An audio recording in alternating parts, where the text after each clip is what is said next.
النهارده انا حبيت اعمل تجربة جديدة، وحبيت ان انا اسجلها واصورها ليكم عشان برضك الناس تبقى يعني ايه، انقل لكم انطباع عن التجربة ديت.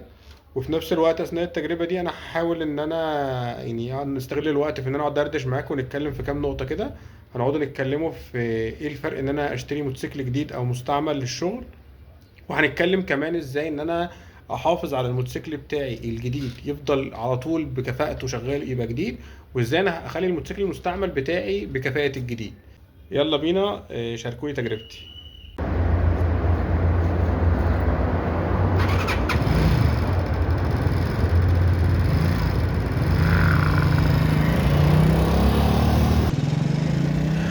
حاجتين نفسي ان انا اجرب ان انا اعملهم بالموتوسيكل.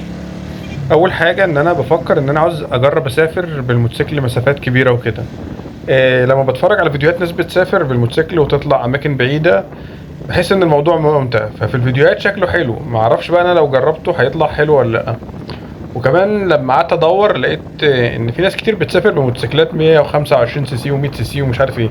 فالموضوع مش مشكله ان احنا مثلا بموتوسيكل 150 سي سي، الموضوع سهل ان احنا نسافر بيه. الفكره هل هو بقى ممتع ويستحق ان الواحد يصرف فيه ويروح مشوي يتعب وكده، ولا الموضوع برضك بياخد مجهود؟ فانا حبيت ان انا اجرب، فقلت ان انا اعمل مشوار كده تيست ليا وللموتوسيكل، انا اجرب نفسي واجرب الموتوسيكل كان نشوفه ايه انا وهو هنستحمله ولا لا. فعملت لنفسي رحله كده ان انا طلعت الصبح بدري. الخطه ان انا همشي مسافه 150 كيلو على مرتين. المفروض ان انا هروح لغايه من اسكندريه، من مكاني من البيت لغايه عند مدينه الحمام، همشي طريق الدولي. مدينه الحمام دي بعد بوابه اسكندريه حوالي 75 كيلو. والمفروض ان انا هريح هناك عند في فتح الله هناك عند النيوتيرن. هريح اشرب حاجه مثلا واريح الموتوسيكل وارجع تاني. فكده الرحله كلها رايح جاي 150 كيلو، هريح مره في النص. هشوف الموتوسيكل هيصد معايا ولا مش هيصد. حددت قبل ما اتحرك على الجي بي اس المسار اللي انا همشي فيه. ده فتح الله اللي بعد اللي عند قريه اسمها نيس، بعد عند الحمام بعد البوابه على طول. المفروض ان المسافه حوالي 144 كيلو رايح جاي. خلونا نخوض التجربة واقول لكم اخر الفيديو انطباعي عنها ايه. واقول لكم ايه اللي احتجت المفروض اعملها. ازاي احسن التجربة ديت. ازاي كنت هقع في مصيبة جامدة وربنا الحمد لله سترها معايا. فخلي في اخر الفيديو ونقعدوا ندردشوا مع بعض شوية. تاني حاجة كان نفسي اجربها، كان نفسي اجرب ان انا اطلع رايدات. الرايدات اللي هم بيبقى جروب من الموتوسيكلات بيطلعوا بشكل منظم، بيطلعوا مثلا على البحر عندنا في اسكندريه، يلفوا طريق البحر، او يطلعوا مثلا لغايه واحد خطاب او الاماكن دي. بصراحه انا الاول كنت ببص للناس دي ان هي ناس فاضيه ومش لاقيين حاجه يعملوها ومعاهم فلوس. بس مع الوقت بدات احس ان ممكن الواحد ده يكون هوايه عنده او نوع من الترفيه، وممكن يكون ممتع. انا ما جربتوش قبل كده، بس بصراحه عشان اجرب انا مش عارف اوصل للجروبات الناس اللي بتطلع دي او اللي بتعمل رايدات. فدي من ضمن الحاجات اللي نفسي اجربها، بس للاسف مش عارف اوصل لحد. لو حد يعرف يوصلني بحد من الجروبات دي ان انا انضم ليهم وان انا اجرب اطلع معاهم مره، يبقى عمل معايا واجب قوي. وبالمره نسجلوا التجربه دي ونشوفوا الموضوع هل ممتع فعلا ولا لا. حابب ادردش معاكم في نقطتين واحنا في السكه كده نقعد نتكلموا فيهم. اول نقطة موضوع ان انت دلوقتي واحد لسه عاوز تشتري موتوسيكل، فمحتار تشتري موتوسيكل جديد ولا مستعمل. طيب بص، بالنسبة لان انت تكون واحد اصلا ما عندوش اي خبرة في السواقة ولا عمره ركب موتوسيكل ولا اي حاجة زي كده، اللي بيتعلم جديد بيبقى ركوبه عنيف، بيبقى ماشي بالموتوسيكل خشن. فان انت تجيب موتوسيكل لسه جديد، لسه الموتوسيكل عاوز يلين ومحتاج مثلا على الاقل اول 1000 كيلو يكون المشي فيه بطريقه معينه سلسه ما فيهاش هبد ورزع. فقولا واحدا لو انت راجل لسه جديد وجبت موتوسيكل لسه جديد وتتعلم عليه، هتبهدل الموتور، هتأثر عمره، هتخبط الموتوسيكل وهتكسر الفبر. يعني في الاول بيبقى اي حد جديد ليه اخطاء كتير. فانا ما انصحش اي واحد جديد يجيب موتوسيكل جديد في الاول. لا، الاول اتعلم سواقه، يا اما تتعلم تقعد تروح مدرسه وتقعد تتعلم مع نفسك فتره طويله وتأجر موتوسيكل مثلا شهر، وبعد كده تشتري موتوسيكل جديد لو انت مصمم تشتري جديد، او تشتري موتوسيكل مستعمل تتعلم فيه براحتك يا عم، وخد اقعد سنه كده، اشبع منه، وبعد كده بقى تجيب موتوسيكل جديد. طيب دلوقتي واحد بيعرف يسوق كويس، يجيب مستعمل ولا جديد؟ انا عن تجربه على مدار سنين، الموتوسيكل الجديد بيريح، بيديك فتره طويله من الزمن، مش بتحتاج صيانه ولا قطع غيار ولا اي حاجه. كفاءته بتبقى عاليه، بيبقى انعم كتير في المشي.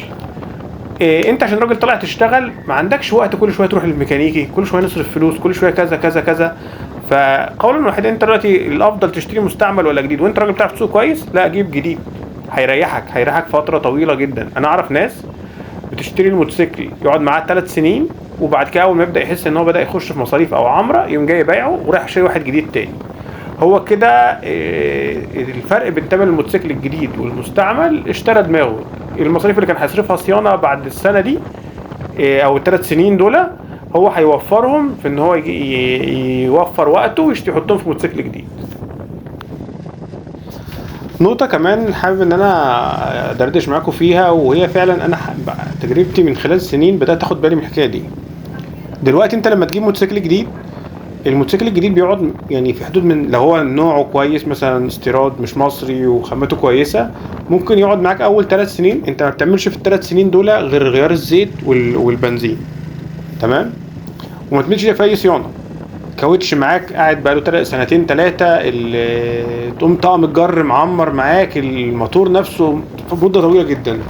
مع ان لو انت دلوقتي مثلا جيت غيرت الكاوتش بكاوتش نوع تاني، بعد ما غير يعني استهلكته، جبت كاوتش جديد او عملت عمرة، تلاقي العمرة اخرها سنة ونص، سنتين بالكتير. كاوتش كتير وبرضك سنة ونص، طقم الجر سنة. طب ليه الموتوسيكل الجديد بيعيش فترات طويله من غير اي صيانه، واول ما بتصين فيه يبدا يفتح بقه يخش في صيانه، تلاقي ان الحاجه ما بتقعدش كتير؟ الفكره هنا في جوده الخامات اللي بتبقى جايه مع الموتوسيكل بتبقى جودتها عاليه جدا.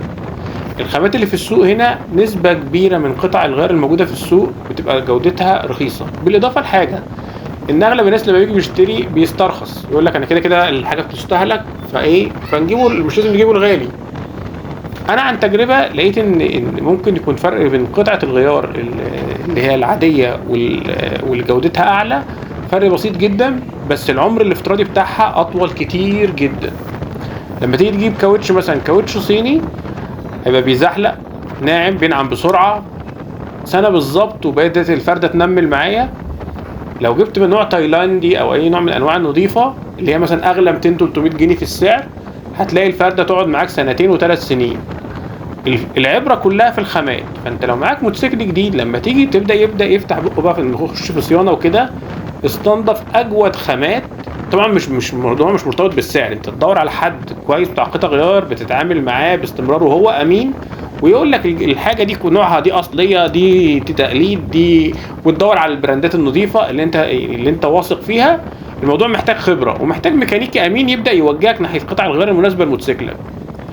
نفس الكلام بردك بالنسبه اللي معاه موتوسيكل مستعمل. انت معاك موتوسيكل مستعمل وما عندكش امكانيه انك تجيب جديد، طب دلوقتي دخلت في اي نوع من انواع الصيانه، تيل فرابل، استنضف انواع تيال نظيفه، براندات معروفه، ما تجيبش حاجه مش معروفه، او حاجه مش براند، لان في انواع التيال، في التيل الوحش عيبه انه مثلا بيصفر، لا ده ممكن يبوظ لك الطنبوره او يبوظ لك الديسك بتاع الفرامل.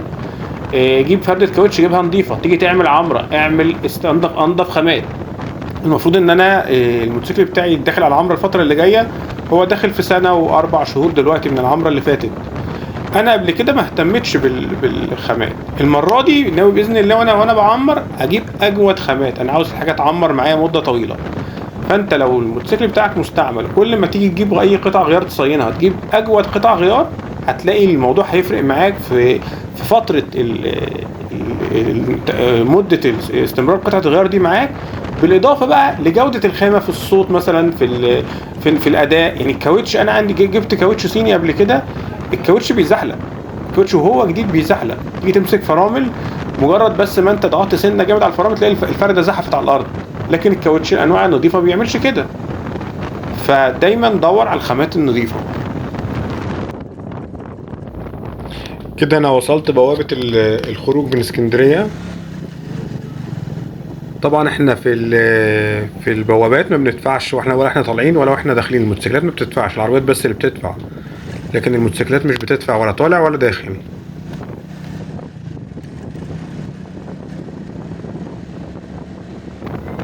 واخيرا بعد مشوار طويل وصلنا فتح الله. المفروض ان احنا هنا هنخش نريح شويه، بس فوجئت اتصدمت اول ما دخلت ان فتح الله في الساحل الشمالي كله بيبقى قافل طول فتره الشتاء، ما بيفتحوش غير في الصيف، او هو ممكن بيفتحوا في مواعيد تانية غير اللي احنا عارفينها. بس انا رحت كان الساعه 10 الصبح او حاجه زي كده، فالمفروض ان هو فاتح، ففوجئت ان هو قافل. هنا قررت قلت ان انا مش هستريح، او ان انا هوصل عند اول نيو تيرن واريح عنده.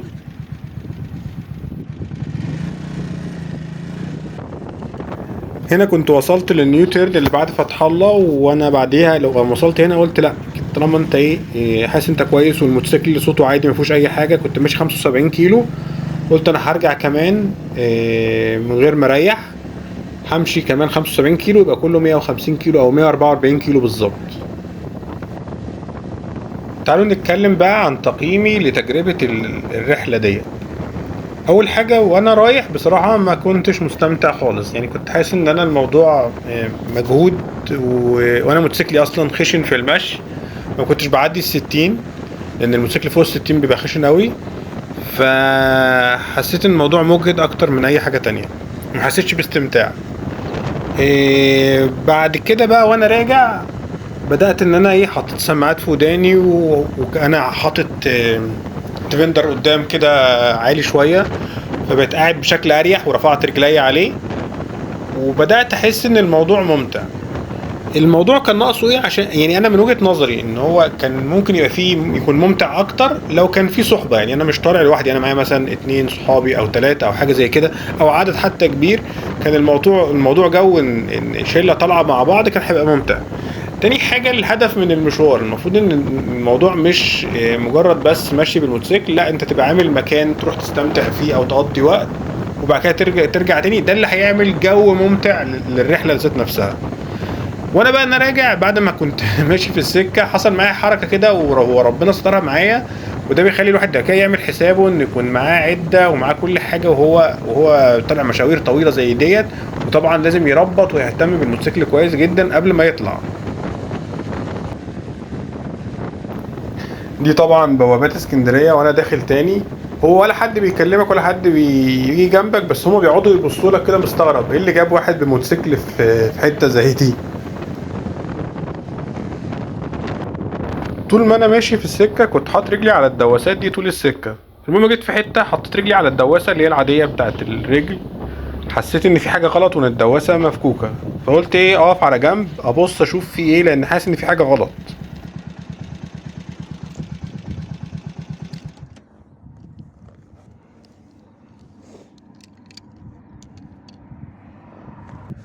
ببص على السلم او الدواسات، لقيت المسامير كلها مفكوكه، ولقيت المسمار ده واقع في الارض، ده اللي فاضل من الدواسات. بس ملقتش طبعا، ما كانش معايا عده، فما عرفتش اربطه، المسمار الوحيد قعدت اربطه بايدي، واضطريت ان انا افضل طول احط رجلي على الدواسات الخضراء دي طول السكه. وبعدين ما اضطريت ان انا اكمل السكه كده، كل شويه اقف على جنب ابص. طبعا انا المشكله عندي ان الموديل بتاع الموتوسيكل بتاعي ده خشن جدا، موتوره فيه فايبريشن عالي ولازم كل فتره يتربط. غير كده انا قابلت حد بالصدفه، يعني كان معاه دايو 40 بردك، وكان موديل اللي هو الموديلات الجديده. اكتشفت ان في نوعين من المواتير بيركب على الدايو 40، في اللي هو الراس العريضه او الراس الكبيره، وفي الراس الصغيره. الراس الكبيره ده اللي هو معايا، الموتور ده فعلا اسوأ موتور انا ركبته، لان هو فوق ال60 تحس بذبذبه رهيبه، زي ان هو اصلا صوت على طول الموتور خشن. فدي كانت مشكله انا بعاني منها في المكنه بتاعتي، يعني انا لو هغير الموتوسيكل بتاعي هغيره عشان المشكله دي، الفايبريشن الجامد ده. بس دي كانت تجربتي بكل بساطه. احب اعرف رايكم في تجربه السفر بالموتوسيكل، لو حد عنده اي راي او تعليق. موضوع الرايدات، لو حد يعرف حد بيطلع رايدات يوصلني بيه، يكون يعني يكسب فيها ثواب.